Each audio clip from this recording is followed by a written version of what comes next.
And for more on this, we're now joined live by the president and co-founder of John C. Houseman Enterprises, a political risk consulting firm. Mr. Houseman, welcome to RT. Good to see you with us.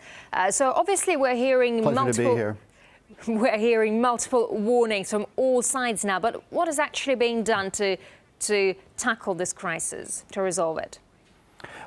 Well, I think the most important warning is that of the American people. The new CBS poll numbers are out today, and 72% of the people don't want the Tea Party to hold the country hostage over Obamacare. By the way, most Americans are against Obamacare, but 72% do not want the full faith and credit of the United States, which comes up in 14 days, to be on the line to defund this. Rather, they want what Mr. Jefferson wanted. We have elections, and if the Republicans win the presidency in 2016, retake the Senate in 2014, they can repeal Obamacare, but you don't do it this way. And the danger with doing this is that people could miscalculate. The Treasury Department, the bond traders, the IMF, and the guy in the street know that to risk the American economy over this issue is ridiculous. The problem is people can miscalculate, because remember, 72% of Americans are against doing this, but 57% of the people who say they're with the Tea Party are for what's going on. So if you're a Tea Party supporter and you look at your local numbers, you say keep going, which is, of course, a disaster for the country and indeed the world. Right. The crisis has been narrowly avoided multiple times in the past, but what would prevent it from happening again?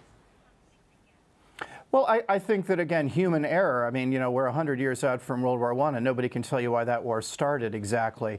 Human beings make mistakes, and the closer it gets to the deadline, the more likely a mistake could be made. The good news coming out of Washington today is that those around John Boehner, Speaker of the House, are already saying, if it comes to it, Boehner will go ahead and put something on the floor to avoid a default with Democratic support and about 10 to 15 Republicans. This would cost the Speaker of the House his job.